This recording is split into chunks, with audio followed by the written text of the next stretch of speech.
Be honest with yourself for a second. How many times this week did you skip the thing you knew would actually move the needle? Not because you didn't have time, but because you just didn't feel like it or made some excuse. I'll make that call tomorrow. I'll start when I'm more focused. I'm not in the right headspace right now. Meanwhile, someone with half your skill is lapping you. And it's driving you crazy because you know you should be ahead. Here's the difference. You're running your life or your business like a democracy, where your feelings get a vote. They shouldn't.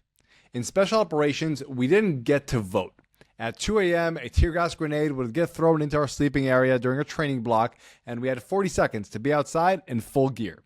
Then we'd run 8 kilometers, tear gas drool still coming out of our mouth at the start, and nobody asked if we were tired already. Nobody asked if we felt like it. You just did it. And that's a difference between people who can execute consistently and people who wait for perfect conditions. In this video, I'm breaking down 5 military habits from my time in Israeli Special Forces that will rewire how you execute. These aren't motivational tricks, they're operational systems that work whether you feel like it or not. My name is Itamar Marani. I'm an ex-Special Forces operative, undercover agent, jiu-jitsu black belt, and the author of Elite Performance. If you appreciate me making this content for free, hit the like button below. Let's get into it. Number 1, execute regardless of how you feel. The tear gas story I just told you, that wasn't punishment. That was simply training. Nobody pulled us aside afterwards and said, good job pushing through. There was no debrief about mental toughness, no pat on the back, and no words of encouragement. You basically just did it and moved on to the next thing after honestly laughing at whichever teammate ate the most amount of shit at the time and got the most amount of gas on him. And that's the part most people today don't wrap their heads around. We've built a culture in the West that runs on affirmation. You're supposed to get a pep talk before you do hard things. Someone's supposed to tell you that you've got this. You need a support system, an accountability partner, a morning routine that puts you in the right state. And look, I'm not against support, but here's what that's created as well, the downside. A generation of people who feel like they need permission to execute.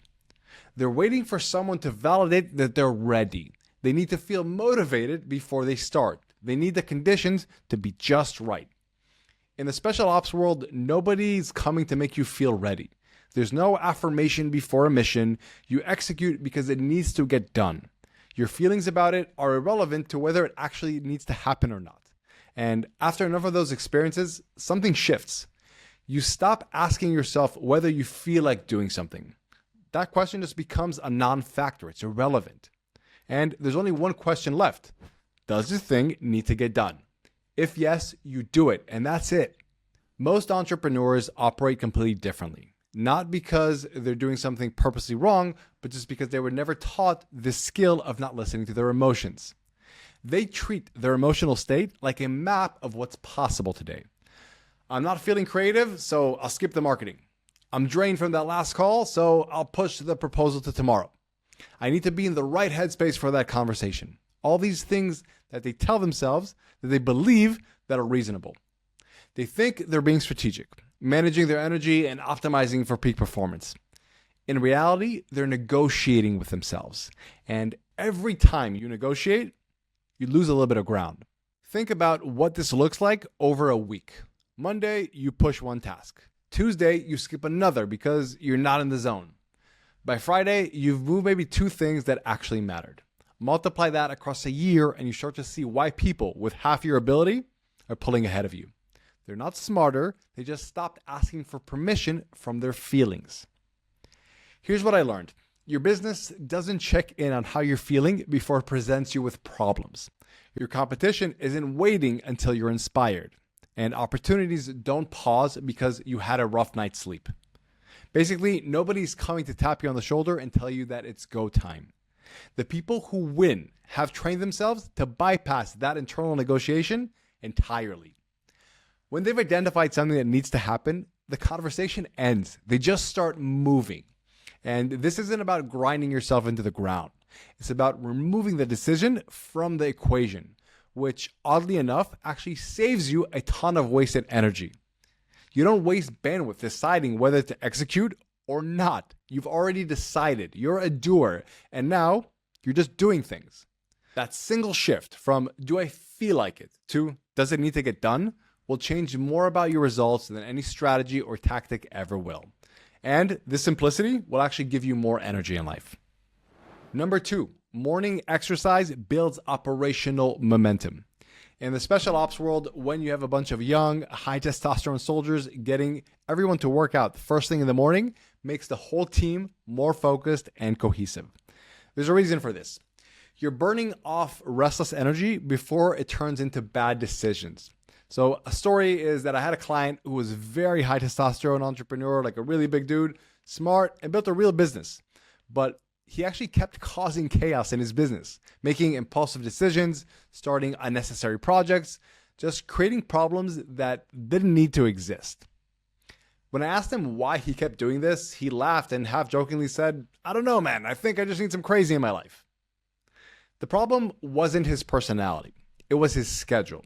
He was trying to do deep, focused work first thing in the morning while all that restless energy was still bouncing around in his system. So we switched it. Now he goes out and works out, surfs or rides his off-road dirt bike first thing and gets all that energy out before he sits down to work. Then he can do the calm and boring work that causes him to scale. The result was that he's working less hours, but his business almost tripled. Why? Because now he was focused on what actually moves the needle instead of looking for excitement in the wrong places. Most entrepreneurs treat exercise as something they'll get to do if they have time. That's backwards, and that's especially true for A-types. Exercise isn't a reward for finishing your work. In many cases, it's what actually makes your work effective. Start your day with something physical. Burn off the restless energy, then sit down with a clear head and do the work that actually matters. 3, real consequences create real accountability. In the civilian world, people love to talk about accountability, but here's the truth. Without consequences, there is no accountability. When I worked in the Israeli security agency, you had to pass a physical every quarter. 3 kilometers in under 13 minutes, 400 meters in under 69, and various strength tests. It didn't matter if you just flew back in country the night before. If you couldn't pass these tests, you got deactivated and you couldn't work anymore. Think about that. Your entire career, your identity, your income, all gone because you couldn't maintain a basic standard. That's real accountability. Most entrepreneurs have fake accountability. So they set goals, they miss them, they feel bad for a day, then they reset the same goal next week with 0 consequences. And they do the same for their teams. It's no wonder nothing changes, right? The entrepreneurs who scale fastest have built real consequences into their execution. They put money on the line and they make public commitments. They create situations where not executing actually costs them something meaningful. So look at your own goals. What happens if you miss them? If the answer is nothing, that's why you keep missing them. You need to create stakes, not fake stakes, real ones. Something that makes you follow through because the cost of not following through is going to be too high. Number 4, good soldiering. Protect your operating capacity. There's a concept in special operations called good soldiering. It sounds basic, but it separates the professionals from the amateurs. Good soldiering means it's your job not just to perform in the moment, but to set yourself up to perform at your best. So here's an example that sounds stupid until you actually think about it. Wearing your hat in training. If you're irresponsible and more on the fair-skinned side like myself, if you're out in the sun all day and you don't wear your hat, you're going to get sunburnt and then exhausted for the rest of the training block. That's poor performance that doesn't need to be there. So things like this were crucial as far as being a good soldier. We even had SOPs about what to eat before going out on a stealth mission. No beans, because if you're trying to sneak up on a target, you don't need a plate of beans making you all gassy. It's in actual unit protocol books. Now, it might sound ridiculous, but that's the level of detail that separates elite operatives from everyone else. You're protecting the asset, which is you, and getting yourself ready to be at your best. Most entrepreneurs are terrible at this. They stay up until 2 a.m. scrolling their phone, then wonder why they can't think clearly in important meetings. They skip meals and then crash during a negotiation. They ignore their health and then complain about low energy.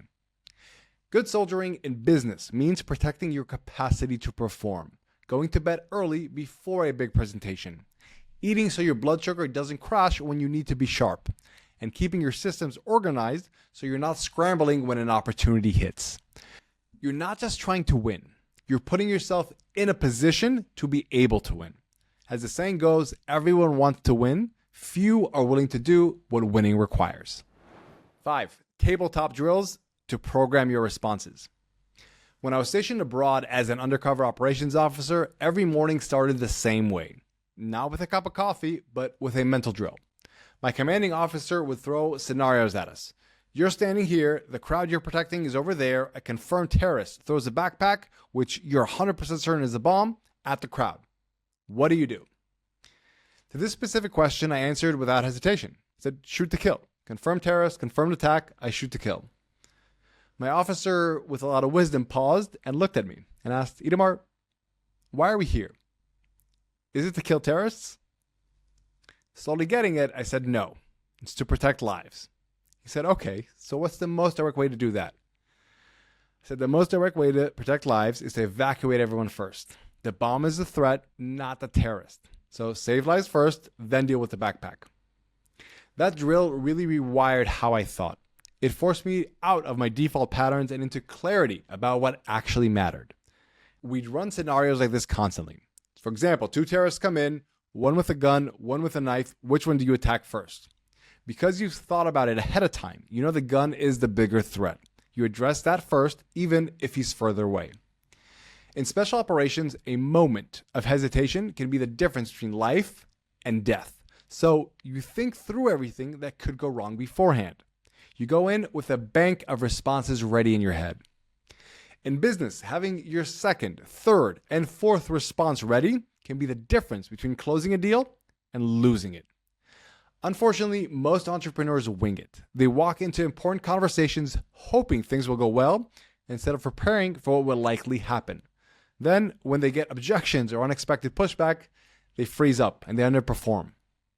The best performers run mental tabletop drills for what's important. Before big investor pitches, they anticipate the objections. Before difficult employee conversations, they think through all the likely reactions. And before big client presentations, they game out different scenarios. When you develop the habit of forecasting what people will likely do, you can make better decisions in real time and honestly look and act much smarter than you actually are. So there you have it. 5 military habits that separate people who execute from people who keep waiting for the perfect conditions. Execute regardless of how you feel. Use morning exercise to build operational momentum. Create real consequences for real accountability. Practice good soldiering to protect your capacity. And run tabletop drills to outsmart others.